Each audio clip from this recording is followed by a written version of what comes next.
Come on and get down. I know you're popular. Come on and get down. I know you're popular. Come on and get down. I know you're popular. Come on and get down. I know you're popular. Bonjour, bonjour à tous, très heureux de vous retrouver. On est ensemble jusqu'à 14h pour l'édition spéciale.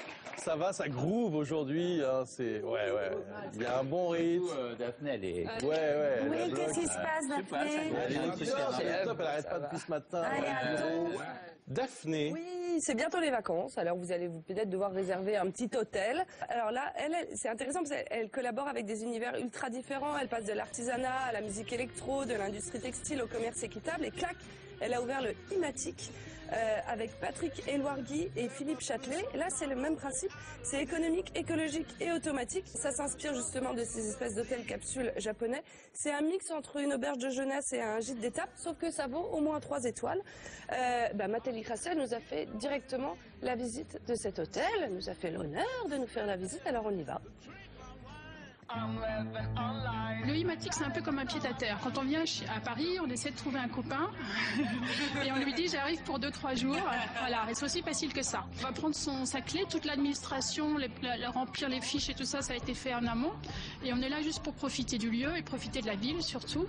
Alors, il y a un côté extrêmement pratique, mais est-ce qu'on va quand même croiser 2 ou 3 visages? Il n'y a pas moins de gens qui travaillent dans cet hôtel qu'avant. Sauf que si on considère qu'un réceptionniste qui est là derrière son comptoir et qui attend la personne toute la journée, c'est un accueil, nous on ne considère pas que c'est de l'hospitalité. Voilà. Là c'est pareil, il n'y a pas besoin de quelqu'un pour garder des petits produits comme ça.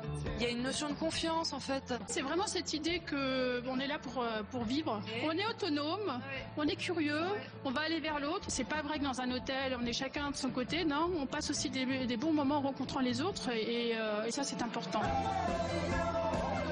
Alors voilà, la chambre c'est une petite cabane. Alors pourquoi une cabane?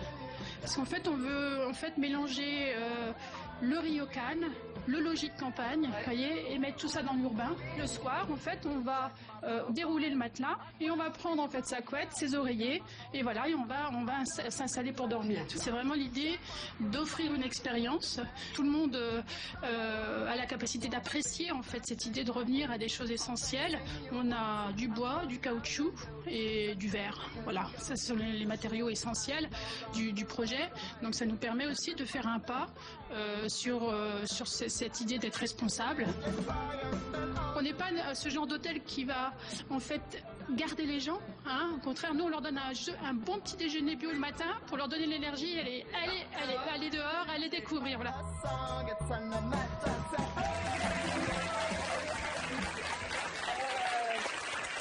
Donc c'est à partir de 140 € la nuit, mais ça, on met plus d'étoiles, ça veut plus rien dire, mais ça équivaut à peu près à 3 étoiles. Ça va se répandre un peu. On peut venir à 15 dans la chambre d'hôtel, la réception fait pas chier. Je vous donne un autre bon plan si vous allez à Berlin, parce qu'il y a un autre hôtel capsule qui est vachement bien, qui lui est à 30 € la nuit. Vous allez voir, là vous pouvez dormir dans des vieilles caravanes, principe économique, écologique, automatique, on réserve sur internet.